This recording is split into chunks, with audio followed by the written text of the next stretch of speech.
Hello students, good morning all of you. आज हम शुरू करेंगे हिंदी व्याकरण में पाठ 2, जिसका शीर्षक है वर्णमाला। बच्चों, इसके पहले वाली वीडियो में आपको बताया गया था भाषा के बारे में, और आपको यह भी बताया गया था भाषा क्या चीज होती है। भाषा वह माध्यम है जिसके द्वारा हम अपनी बात को दूसरों के सामने प्रस्तुत करते हैं या दूसरा अपनी बात हमारे सामने प्रस्तुत करता है, यही भाषा कहलाती है। जैसे हम कोई भी बात बोलते हैं या कोई बात, भाषा के दो रूप होते हैं। इसके पहले आपको बताया गया था लिखित भाषा और मौखिक भाषा। तो जो हम बोल रहे हैं या दूसरों को बता रहे हैं वो हमारी मौखिक भाषा हो गई। और लिखित भाषा जैसे अपनी बात को लिख करके कहना या पढ़ करके दूसरों के सामने बताना, ये लिखित भाषा कहलाती है। बच्चों, कोई भी भाषा होती है तो आप देखेंगे जो चीज हम बोल रहे हैं, ये इनको अगर हम अलग अलग पार्ट में डिवाइड करेंगे तो हमें छोटे छोटे शब्दों के रूप में या अक्षरों के रूप में ये हमारे सामने दिखेंगे। बच्चों, आज के इस वीडियो में हम पढ़ेंगे वर्णमाला। तो वर्णमाला में सबसे पहले आइए हम जानते हैं वर्ण क्या होता है। वर्ण मीन्स भाषा का वह रूप जिसके टुकड़े न किए जा सके, उसको वर्ण कहते हैं। जैसे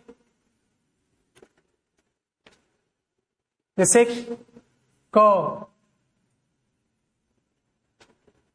इसको हम अलग अलग टुकड़ों में नहीं बांट सकते। जैसे मान लीजिए अगर कोई शब्द हम लिखते हैं जैसे कमल, कमल लिख रहे हैं, तो ये इसको अलग अलग अगर हमें बांटना होगा तो क म ल, ये 3 वर्णों से मिलकर के बना हुआ है। लेकिन जो क वर्ण है, क है, इसको और आगे हम टुकड़ों में नहीं बांट सकते। तो वर्ण भाषा का वह रूप है, वह संक्षिप्त रूप है जिसके टुकड़े नहीं किए जा सकते।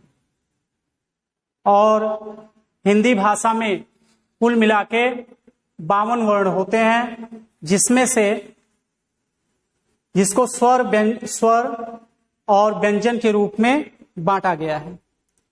बच्चों, ये जो स्वर और व्यंजन होते हैं,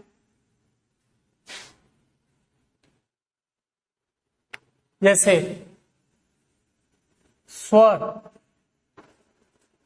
व्यंजन, तो स्वर की संख्या हिंदी में होती है 11 और व्यंजन की संख्या होती है 33। इसके अलावा अतिरिक्त वर्ण होते हैं। अतिरिक्त वर्ण, इनकी संख्या होती है 2। फिर एक होता है अयोगवाह, इनकी संख्या भी 2 होती है। और संयुक्त वर्ण, इनकी संख्या होती है 4। तो इस तरह से अगर हम सबको ऐड करते हैं तो ये मिलाकर के 52 वर्ण होते हैं। तो हिंदी भाषा में कुल मिला के 52 वर्ण होते हैं, जिनको हम स्वर, व्यंजन, अतिरिक्त वर्ण, अयोगवाह और संयुक्त के रूप में बांट देते हैं। ये स्वर और व्यंजन के बारे में तो अभी हम आपको जिक्र करेंगे। बाकी ये जो अतिरिक्त और अयोगवाह व्यंजन है, इनको आप अगली क्लास में पढ़ेंगे कि इनमें कौन कौन से आते हैं, या अभी जिक्र आएगा तो हम आपको बताएंगे। देखिए, हमारा चैप्टर है वर्णमाला। तो वर्णमाला क्या होती है? वर्णों का समूह, जो वर्णों का ग्रुप होता है। जैसे देखिए,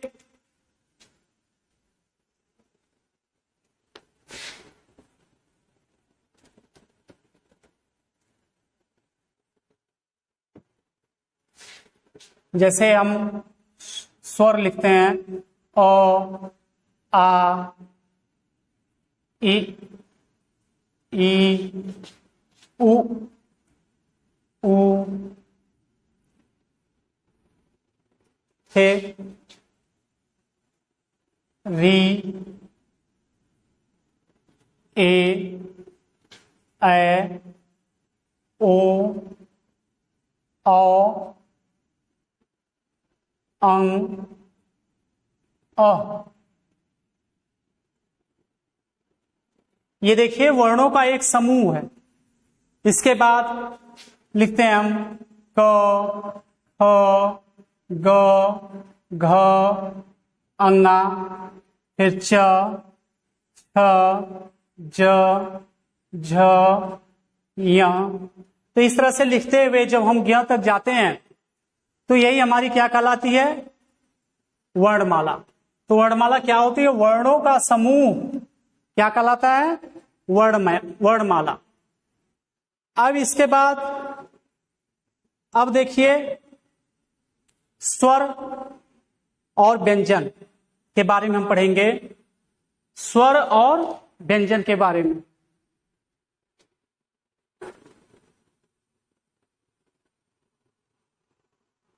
देखिए स्वर दिया है ना, स्वरों की संख्या 11 होती है। स्वर किसे कहते हैं? स्वर का मतलब यह होता है कि जिनका हम स्वतंत्र रूप से उच्चारण करते हैं, मतलब इन्हें बोलने के लिए किसी और वर्ड की जरूरत नहीं होती है। तो अर्थात इसको मीनिंग रूप, इसकी परिभाषा हम दे सकते हैं कि ऐसे वर्ड जिनका स्वतंत्र रूप से उच्चारण किया जा सकता है वो क्या कहलाते हैं? स्वर कहलाते हैं। और देखिए स्वरों की संख्या कितनी होती है? 11 होती है। ये स्वर कौन कौन से हैं? देखिए अ, आ, ई, उ, री, ए, ऐ, ओ, औ। कितने हो गए? देखिए 1 2 3 4 5 6 7 8 9 10 11। ये अंग और अ, इनको क्या कहते हैं? अभी हम अयोगवाह, अयोगवाह वर्ण के अंतर्गत इन्हें रखा गया है। इनकी गणना हम स्वर में नहीं करते। इसके बाद आता है व्यंजन। व्यंजन क्या होता है? ऐसे वर्ण जिनको बोलने के लिए हमें स्वरों की सहायता लेनी पड़ती है, उन्हीं को हम क्या कहते हैं? व्यंजन। तो ऐसे वर्ण जिनको बोलने के लिए स्वर की आवश्यकता होती है उन्हें हम व्यंजन कहते हैं। जैसे देखिए अभी आप बोलिए क, क्या? क, ख, ग, घ। तो इन सब में देखिए अ क्या छिपा हुआ है? अ, क धन अ, ये दोनों मिला के क्या होगा? क, ख धन अ मिला के ख। तो देखिए क, ख दोनों को बोलने से अ की भी, अ का भाई अ का भी उच्चारण हो रहा है। तो इसलिए हम कह सकते हैं कि ऐसे वर्ण जिनको हम स्वरों की सहायता से ही जिनका उच्चारण कर पाते हैं वो व्यंजन कहलाते हैं। हिंदी में व्यंजनों की संख्या कितनी होती है? 33। हिंदी में व्यंजनों की संख्या 33 होती है।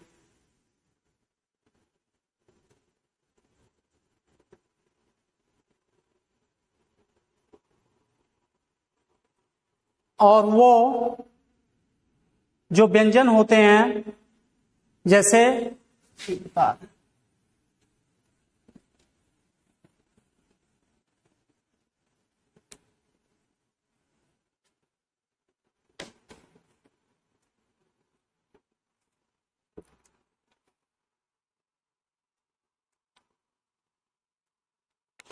से क, ख, ग, घ, अंगा, च, छ, ज, झ, य, ट, ठ, ड, ढ, अड़, ट, ठ, ड, ध, न, प, फ, ब, भ, म, य, र, ल, व, बड़ा श, मूर्धन्य श, छोटा श, ह। ये इसके अलावा जो संयुक्त व्यंजन होते हैं उनकी संख्या 4 होती है। वो चारों व्यंजन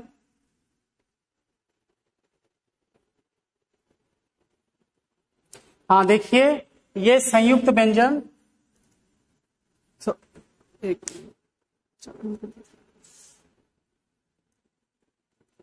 हाँ देखिए, आपको हम संयुक्त व्यंजन बता रहे थे। संयुक्त व्यंजन की संख्या 4 होती है। वो कौन से हैं? छ, त्र, ज्ञ और स्र। इनको संयुक्त व्यंजन क्यों कहा जाता है? संयुक्त व्यंजन इसलिए इन्हें कहा जाता है कि इनमें एक साथ 2 वर्णों का उच्चारण हो रहा है। जैसे मान लीजिए त्र, त्र में क्या है? त और र मिला हुआ है। ज्ञ, ज्ञ में ज और य मिला हुआ है। तो इस तरह से संयुक्त व्यंजन की संख्या 4 होती है। तो आपको हम बताए थे कि जो हिंदी वर्णमाला होती है, हिंदी वर्णमाला में, हिंदी भाषा में वर्णों की संख्या 52 होती है, जिसमें से स्वर आपके 11 होते हैं, व्यंजन 33 होते हैं और अतिरिक्त वर्ण के रूप में ये आता है ड़ और ह, ड़ और ढ़। ये ऐसे वर्ण हैं, इनसे किसी शब्द की शुरुआत तो नहीं की जा सकती है, लेकिन ये शब्दों के बीच में ये वर्ण आते हैं। जैसे शब्दों के बीच में या लास्ट में, जैसे अभी लिखना हो कपड़ा। अब देखिए, ये जो ड़ वर्ण है कहाँ आया? सबसे लास्ट में। या जैसे लिखना हो पढ़ना, ये ढ़ कहाँ आया? बीच में आया। तो ये अतिरिक्त वर्ण कहलाते हैं, अतिरिक्त व्यंजन कहलाते हैं। और ये इन वर्णों से किसी नए शब्द की शुरुआत नहीं की जा सकती, बल्कि ये जो वर्ण होते हैं ये शब्दों के बीच में आते हैं। तो इस तरह से स्वर 11, व्यंजन 33, अतिरिक्त वर्ण 2, अयोगवाह 2 और संयुक्त 4, इन सब को मिला करके कुल 52 वर्णों को मिला करके हिंदी वर्णमाला बनती है। तो बच्चों, इस चैप्टर को आप पढ़िएगा। आज की वीडियो में बस हम आपको इतना बताते हैं।